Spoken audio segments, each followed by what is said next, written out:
Ma'am जी, कैसे आप सब। हरियाणा जॉब सिटी चैनल पर एक बार फिर से आप सभी का स्वागत है। तो गाइज, हरियाणा कर्मचारी चयन आयोग ने सिटी कोर्ट केस में अपनी सभी अपीलें हैं वो दायर कर दी गई हैं। और अपीलों में क्या कहा गया कि सिंगल बेंच का जो ऑर्डर है वो रद्द किया जाए।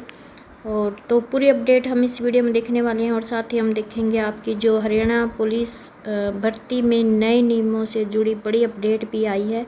क्या है पूरी अपडेट, ये हम इस वीडियो में देखने वाले हैं। लेकिन गाइस, इससे पहले अगर आप चैनल पर नए हो और अभी तक आपने चैनल को सब्सक्राइब नहीं किया तो चैनल को भी ज़रूर सब्सक्राइब करें और वीडियो को भी लाइक और कमेंट करना ना भूलें। तो जान लेते हैं आज की पूरी अपडेट। तो इसमें देखो खबर क्या है कि हरियाणा कर्मचारी चयन आयोग ने दायर की सभी अपीलें। और अपील में क्या कहा गया कि सिंगल बेंच का ऑर्डर है वो रद्द किया जाए। और एचएसएससी ने अपीलों में ये भी कहा कि सामाजिक आर्थिक मानदंड के अंक देते समय पहले ही पूरी सावधानी बरती गई है। और अब हाईकोर्ट ने अगली सुनवाई तक प्रतिवादीगण जवाब दायर करेंगे। तो गाइज, हरियाणा कर्मचारी चयन आयोग ने सिंगल बैच के फैसले के खिलाफ अपनी सभी अपीलें हैं वो दायर कर दी गई हैं। जैसे कि आपको पता है कि पिछली सुनवाई के दौरान आयोग ने अपीलें दायर करने के लिए समय मांगा था। और हालांकि डबल बैच के जो अंतरिम आदेश था उसमें अपीलें दायर करने के लिए समय मांगने का कोई भी जिक्र नहीं था, बल्कि प्रोसेसिंग फीस जमा न कराने का जिक्र किया गया था। तो अब आयोग ने सभी अपील दायर कर डबल बैच से आग्रह किया गया कि सिंगल बैच का जो ऑर्डर है वो रद्द किया जाए। और अब इन अपीलों पर जो सुनवाई होगी वो अगले महीने होगी। और इन अपीलों को प्रतिवादी गण को भी भेज दिया गया है। और प्रोसेसिंग फ़ीस के जरिए अभी ये मिलनी शेष है, मगर प्रतिवादी गण को अगली सुनवाई से पहले इन अपीलों पर अब जवाब दायर करना होगा, ताकि जो अगली सुनवाई होगी दोनों तरफ से दलीलें दी जा सके। और जो रविंदर सिंह ढुल है, जो अभ्यर्थियों की तरफ से केस लड़ रहे हैं, उनका भी बयान आया कि हम जवाब दायर करेंगे। रविंदर ढुल तो सिंगल बैच में जो 6 केस दायर करने वाले उम्मीदवारों के अधिवक्ता रविंदर ढुल ने दैनिक सवेरा को बताया कि उन्हें अपीलें मेल पर मिल गई हैं और प्रोसेसिंग फीस के जरिए भी मिल जाएंगे। और अगली सुनवाई से पहले ये इन अपीलों पर जवाब दायर कर देंगे। और उन्होंने कहा कि मेरिट पर जो बहस होनी है वो अगली सुनवाई पर ही करेंगे। और देखो, यहाँ पर अपील में आयोग ने सिंगल बैच को यह भी जानकारी दी थी कि इतने वेरीफाई हो चुके हैं। यानी कि आयोग ने अपील में ये जानकारी दी है कि सिंगल बैच को ये पहले बता दिया था कि सिटी में 7.73 लाख उम्मीदवार अपेयर हुए थे और इनमें से लगभग 3.58 लाख उम्मीदवार सिटी क्वालिफाई हुए। कुल 2,68,400 उम्मीदवारों ने सामाजिक आर्थिक मानदंडों का अंक है उनका दावा किया था। तो इनमें से 1,48,654 ने अपने दावे या तो फॉरगो कर लिए हैं या फिर वेरीफाई हो गए हैं। तो लगभग 1 लाख ने अपने दावे वेरीफाई किए और 41,587 ने दिए गए अवसरों पर अपना दावा वापस ले लिया है। और विज्ञापन की शर्तों के मुताबिक जो सामाजिक आर्थिक मानदंड के अंक गलत तरीके से लेने पर उनकी उम्मीदवारी रद्द हो जाएगी और आपराधिक अभियोग भी चलाया जाएगा। तो इसलिए आयोग ने स्किल टेस्ट लेने से पहले सिटी रिजल्ट तैयार करते समय काफ़ी सावधानी पहले ही बरत ली है। इसलिए सिंगल बैच का जो ऑर्डर है वो रद्द किया जाए। और साथ ही आयोग की तरफ से ये भी कहा गया है कि आयोग ने उम्मीदवारों के उन दस्तावेजों की जांच की है जिन्हें अपलोड किया गया था और जिनके आधार पर सामाजिक आर्थिक मानदंड के 5 अंक दिए गए हैं। और जो 2.5 अंक मिलने हैं वो चयन प्रक्रिया के फाइनल स्टेज पर उम्मीदवार को मिलेंगे। यानी कि वो जो 2.5 अंक मिलेंगे तब आयोग फाइनल रिजल्ट से पहले उन दस्तावेजों की प्रतियों की असलियत फिजिकली वेरीफाई करेगा। और उम्मीदवारों ने जो दस्तावेज प्रस्तुत किए हैं उनकी आगे संबंधित विभाग भी जांच करेगा जिनका चयन होगा। और सभी आवेदकों की करेक्टनेस और ऑथेंटिसिटी समय कम होने के कारण संभव नहीं है और इससे चयन प्रक्रिया में देरी होगी और साथ में निरर्थक मुकदमेबाजी आमंत्रित होगी। तो ये कुछ आयोग की तरफ से अपील दायर करते हुए कहा गया है।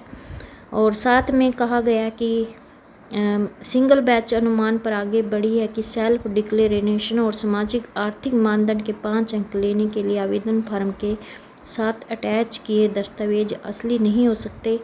जिससे योग्य उम्मीदवार अयोग्य उम्मीदवारों की कीमत पर चयन सूची से बाहर हो सकते हैं।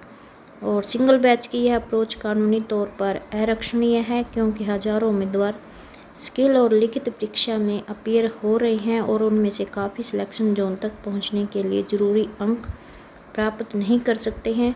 तो सिंगल बैच ने आयोग की इस बात को भी ज़्यादा अप्रिशिएट नहीं किया कि उम्मीदवारों को 5 अंक छोड़ने के लिए कई बार मौके दिए गए हैं। तो ये कुछ मतलब आयोग ने अपील दायर करते समय अपने जवाब में लिखा है। तो नेक्स्ट अपडेट भी जान लेते हैं।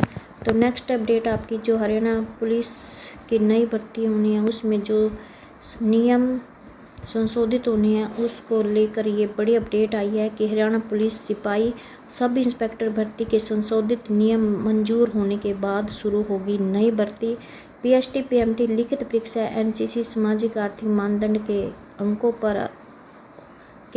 के आधार पर होगी भर्ती और सीटी पास होना जरूरी। पहले पीएसटी फिर पीएमटी और फिर लिखित परीक्षा होगी। तो गाइज इसमें कहा गया है कि जो नियमों को लेकर संशोधन होना है, नियमों को लेकर जो बदलाव होना है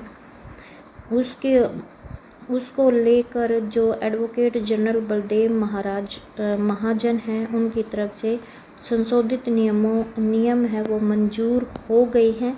और अब मुख्य सचिव से अनुमति मिलने के बाद इन नियमों को मंत्रिमंडल से मंजूर कराया जाएगा और मंत्रिमंडल की मंजूरी के बाद फिर इन नियमों के आधार पर पुलिस महानिदेशक शत्रुजीत कपूर रिक्त पदों पर भर्ती करने के लिए आग्रह पत्र हरियाणा कर्मचारी चयन आयोग को भेजेंगे और उसके बाद आयोग पद विज्ञापित करेगा और आवेदन ऑनलाइन मांगेगा और उसके बाद आपकी जो भर्ती प्रक्रिया है वो पूरी होगी।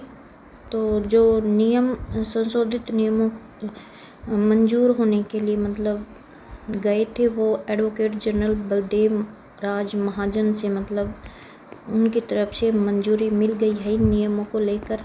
अब आगे जो भी प्रक्रिया है वो हो जाएगी।